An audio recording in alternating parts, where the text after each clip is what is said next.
Bonjour tout le monde.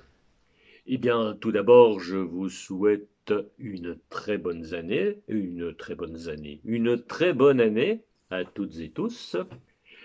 J'espère que vous avez passé de bonnes vacances et que tout se passe bien pour vous, hein. Tant mieux alors si c'est le cas. Comme vous constatez, nous n'avons toujours pas pu reprendre nos petits ateliers en vrai, donc on va se contenter d'une nouvelle vidéo. Donc aujourd'hui, eh bien, je vais vous parler de la mise au carreau. La mise au carreau, qu'est-ce que c'est? Eh bien, c'est un procédé assez ancien, hein, qu'on utilisait, enfin, qu'on utilise d'ailleurs toujours, mais depuis très longtemps et dont on se sert en tout cas pour reproduire et surtout pour agrandir un dessin. Donc ça s'utilisait beaucoup par exemple à la Renaissance quand des peintres voulaient réaliser un grand tableau, surtout une fresque. Ils faisaient le projet sur une feuille de papier et ils n'avaient pas des projecteurs pour projeter l'image sur le mur et pour l'agrandir. Donc en fait, qu'est-ce qu'ils faisaient? Ils quadrillaient leur feuille sur laquelle ils avaient fait leur dessin, et puis ils quadrillaient la surface sur laquelle ils voulaient le reproduire, simplement en faisant le même nombre de carrés, mais en les faisant beaucoup plus grands. Voilà. Alors, pour que ce soit clair, je vous ai fait un petit exemple très très simple, pour ne pas dire simpliste même. Donc, sur une feuille, ici, j'ai dessiné un petit bonhomme, vous voyez, un petit bonhomme tout rond avec un gros nez. Donc, il n'y a rien de compliqué là-dedans. Et j'ai quadrillé mon dessin. Donc ici, j'ai fait 10 carrés. J'en ai fait 10 de chaque côté. Donc, bon, c'est pas nécessaire, hein. Parfois, dans certains cas, il peut y avoir plus en largeur ou plus en longueur. Mais ce qui est important, c'est que ça doit être des carrés. Alors, une fois que je les ai quadrillés, ce que j'ai fait, je les ai numérotés. Donc, vous voyez ici, de 1 à 10. Et ici, en fait, j'ai utilisé des lettres. Comme ça, c'est plus clair, on ne confond pas. Et donc, j'ai pris une autre feuille. Oui, je sais, mon cervelet est encore un petit peu. Il n'est pas encore bien repris la reprise. Donc, je brouble un peu, mais c'est pas grave. Donc, j'ai pris une autre feuille et j'ai reproduit exactement le même nombre de carrés, sauf que j'ai doublé leur superficie. Donc, vous voyez, ici, ils font 1 cm sur 1 cm. Et là, je fais 2 cm sur 2 cm. Donc je vous parlais de murs et tout ça, mais enfin bon, ici, pour des raisons pratiques, je reste dans des petits formats.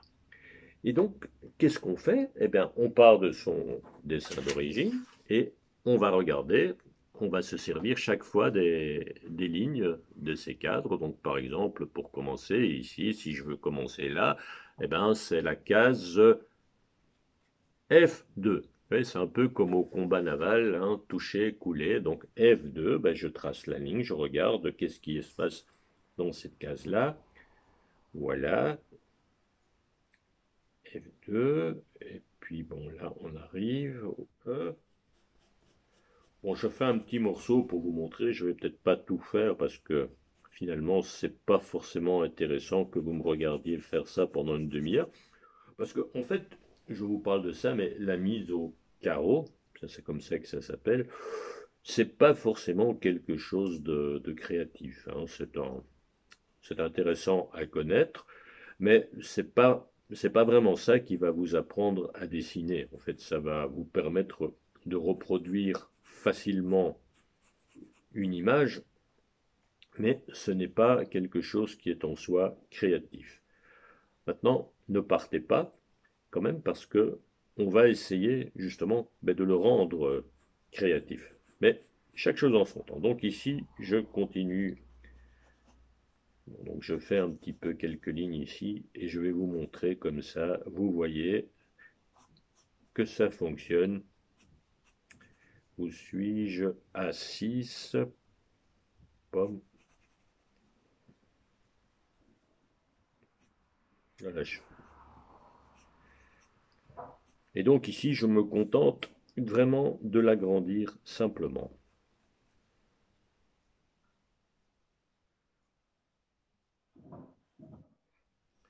Magnifique. Ah non, c'est pas magnifique, mais c'est pas grave. C'est 9. Ouais, il faut essayer de bien suivre, hein, parce que ça a beau être facile, il faut quand même être attentif à ce qu'on fait, parce que sinon, ça ne va pas fonctionner. Alors, nous sommes F8. Ouais, c'est ça.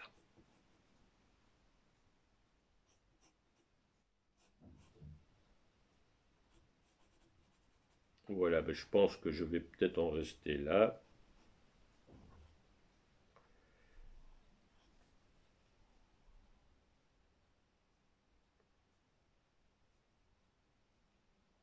Hop. Allez, je mets encore peut-être ses yeux vite fait. C'est en E. 4.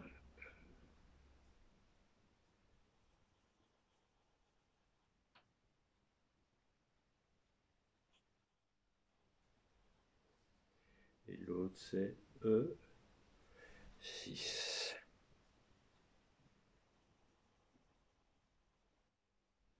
Voilà. J'espère que vous êtes toujours là.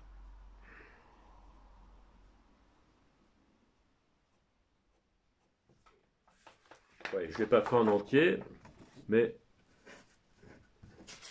donc je vous remonte l'original. Vous voyez, là, eh ben, c'est exactement le même, sauf qu'il est plus grand. Donc ça permet vraiment d'avoir une copie conforme, mais à une autre échelle. Voilà. Donc ça, c'était, je vous dis, un exemple tout simple pour que vous compreniez le processus. Maintenant, on va passer quand même à quelque chose d'un peu plus compliqué. C'est-à-dire qu'au lieu de prendre un petit dessin simple, comme je vous ai montré, on va partir d'une photo. Donc ici, ben voilà, j'ai pris une photo, peu importe, puisque j'ai pris toujours, je reste toujours dans le visage, puisque j'étais parti sur une idée de portrait, mais évidemment, ça fonctionne avec tous les sujets. Donc voilà, j'ai pris la photo de ce monsieur.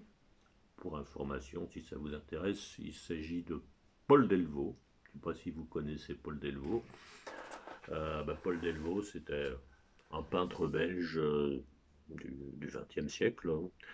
Il est surtout connu pour avoir peint beaucoup de gares, des chemins de fer la nuit, trucs un peu. On l'associe en général au surréaliste, hein, mais voilà. Donc, enfin, peu importe, je m'égare. Je m'égare. C'est amusant ça. Paul Delvaux, je m'égare. Non? Non? Ok. C'est pas grave.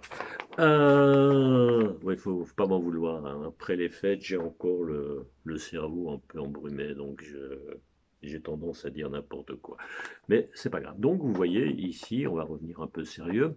J'ai quadrillé la photo, donc par rapport à mon dessin, vous voyez ici la photo elle est plus allongée, donc il y a plus de cases dans le sens de la longueur que dans le sens de la largeur, mais ça n'a pas d'importance. Mais donc voilà, ce sont vraiment des carrés. Alors, ce que j'ai fait par la suite, j'ai pris, ça je l'ai déjà fait parce que comme c'est un peu plus compliqué, vous voyez déjà même quand c'est simple, ça prend du temps. Donc j'ai pris une feuille et j'ai fait des carreaux un peu plus grands. Donc c'est à peu près 1,5 fois plus grand. Et j'ai reproduit la tête de monsieur Paul Delvaux. Et vous voyez, donc ici, vous voyez, j'ai laissé les carreaux bien apparents pour qu'on comprenne bien de quoi il s'agit. Donc ils sont numérotés là et là.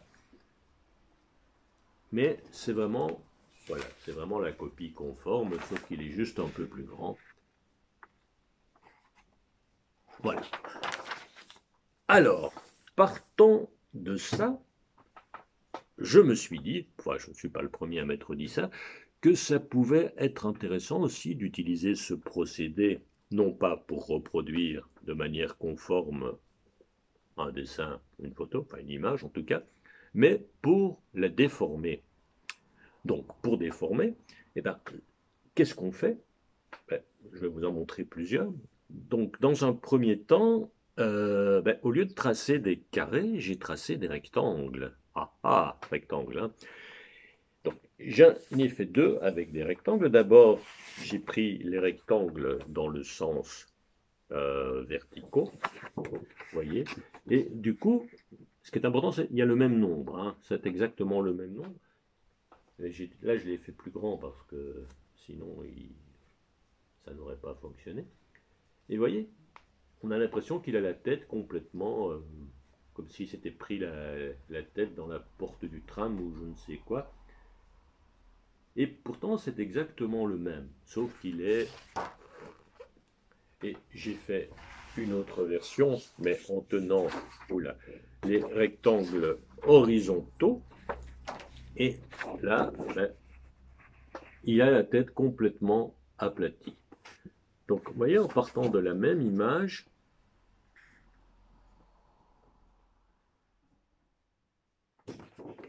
on parvient à déformer complètement le dessin.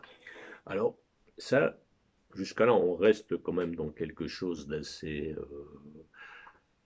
rectiligne, hein, avec des carreaux, sauf que là, c'est des rectangles, des carrés, mais on peut aussi partir dans des formes plus fantaisistes. Alors là, j'en ai fait un autre, donc c'est-à-dire qu'au lieu de tracer des rectangles ou des carrés, j'ai fait des formes beaucoup plus fantaisistes.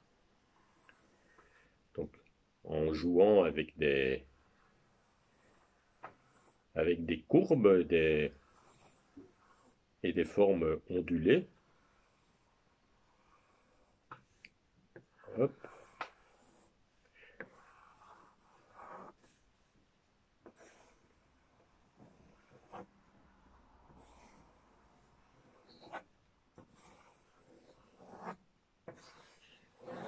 Peu importe, voilà, vous voyez, j'ai fait des formes, au lieu de faire des carrés, j'ai fait des formes comme ça. Mais en tenant quand même toujours bien en tête qu'il faut avoir le même nombre de cases, hein. Donc peu importe maintenant la forme, vous voyez la forme est complètement fantaisiste, mais il y a exactement le même nombre de cases, à savoir 8 et 10 pour en revenir à la photo. Et du coup, ben voilà, la tête de Monsieur Paul Delvaux, elle devient quand même un peu plus rigolote, hein. Bon, maintenant ceci dit, ceci fonctionne mieux avec des sujets peut-être plus simples, parce qu'ici avec le chapeau, les cheveux, tout ça, c'était pas forcément évident. Et ça demande quand même beaucoup d'attention, parce que quand c'est des carrés, ben, il suffit d'être attentif, hein, vous regardez A1, A2, mais ici, comme les formes sont tout à fait différentes, ça demande vraiment d'être très attentif.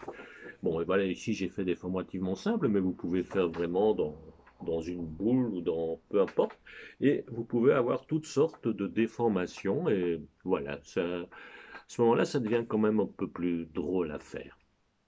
Voilà. Eh bien, ouais. Excusez-moi, j'ai beaucoup broublé aujourd'hui, je ne sais pas pourquoi, mais bon, c'est pas grave. J'espère quand même que ça vous aura intéressé. Et ben, comme d'habitude, si vous pouviez m'envoyer une petite photo de vos réalisations, ça me fait toujours plaisir, ça m'intéresse toujours. Et voilà, donc ben, j'espère à bientôt. Allez, bye!